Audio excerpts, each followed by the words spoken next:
परम पूज्य गुरुदेव और वंदनीय माता जी की सूक्ष्म उपस्थिति में विराजमान शक्ति स्वरूपा माताओं, बहनों और भाइयों, आज बसंत का पावन पर्व, उत्साह, उमंगों, प्रेरणाओं का और ज्ञान के पूजन का पर्व।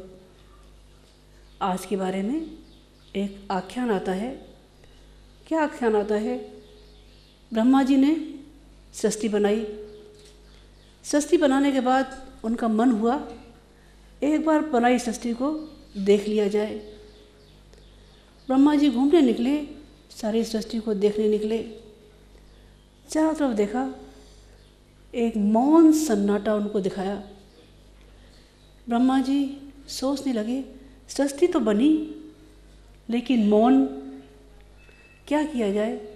उन्होंने अपने कमंडल में से जल निकाला और चारों तरफ छिड़क दिया। कहते हैं वो जो जल छिड़का था, उनके जल कणों से वनस्पति के अंदर से, पेड़ पौधों के अंदर से एक देवी प्रकट हुई। उस देवी के 4 हाथ थे। 2 हाथ में वीणा थी, एक में माला थी और एक में पुस्तक थी। ब्रह्मा जी ने कहा, देवी, लोक कल्याण के लिए, जनहित के लिए आप वीणा का वादन करें। देवी सरस्वती ने वीणा को बजाना शुरू किया और कहते हैं उस वीणा के बजाने के बाद ही इस सृष्टि में वाणी का संचार हुआ। इसलिए माँ सरस्वती का एक नाम वागीशा भी है। आज के दिन लिपि का भी आविर्भाव हुआ था।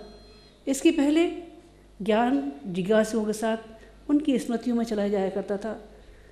जिसको याद रहता था, श्रुतियों और स्मृतियों के आधार पर उतना ग्रहण कर पाते थे। ज्ञान आदमी के साथ कहाँ चला गया पता नहीं, लेकिन जब लिपि का आविर्भाव हुआ तब ज्ञान को एक स्थायित्व मिला। ज्ञान, विज्ञान, संगीत की एक विधाएं जब प्रकट हुई तब बसंत ने अपना उत्साह प्रकट किया और माँ भगवती का अभिनंदन किया। आज का दिन हमारे लिए बहुत महत्वपूर्ण दिन है। यूँ महत्वपूर्ण दिन है हमारे मिशन के, हमारे गुरु, हमारे इष्ट, हमारे आराध्य, उनका आज आध्यात्मिक जन्मदिन है। आज के दिन गुरुदेव जब 15 साल के थे, उनकी साधना स्थली में प्रकाश रूप में गुरुदेव आए। उनके साथ साक्षात्कार हुआ। जो आत्मीयता का तारतम्य जुड़ा, वो केवल वाणी तक, मार्गदर्शन तक नहीं, वो समर्पण तक जाकर रहा।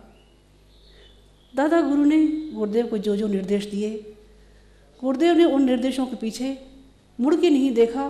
क्या क्या कठिनाई आई, क्या क्या नहीं आई। जो गुरुदेव ने कहा वो अक्षर से पालन किया। पहले ही मुलाकात में गुरुदेव को मार्गदर्शन दिया और आदेश दिया, जीवन की उच्च स्तरीय परिपक्वता के लिए साधना जरूरी है। इसलिए 24-24 लक्ष्य के 24 महापुरुषन किए जाएं और साथ में उनके साथ तपस्वियों जैसी आहार विहार की कठोरता पालन की जाए।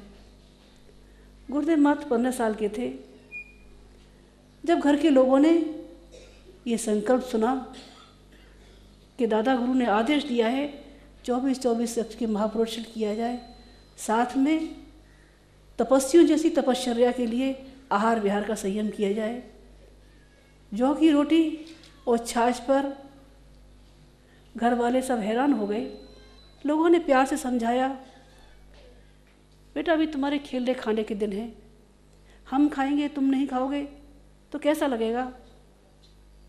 गुरुदेव ने कहा, मेरे गुरु का आदेश है, मुझे पालन करना है। कुछ लोगों ने देखा प्यार से नहीं मान रहे हैं, तो फिर कटु शब्दों में गुरुदेव की आलोचना करना शुरू की, किसी ने मजाक उड़ाना शुरू किया। लेकिन गुरुदेव मौन बने रहे। गांधी जी के 3 गुरुओं में से एक को अपना मार्गदर्शक बना लिया। उन्होंने सोच लिया, न मुझे किसी से कुछ मार्गदर्शन लेना है, न सोचना है, न बोलना है, न पूछना है। मौन के आगे सब चुप। आखिर लोगों ने बात आई गई कर दी। गुरुदेव अपने संकल्पों पर दृढ़ बने रहे। गुरुदेव ने ही एक जगह लिखा, अगर मेरे संकल्पों में दृढ़ता न होती और गुरु निष्ठा मेरी प्रबल न रही होती, तब मेरी संकल्पों की बागडोर ये नैया 2-4 झकझोरे खाने के बाद कतई पता नहीं मझदार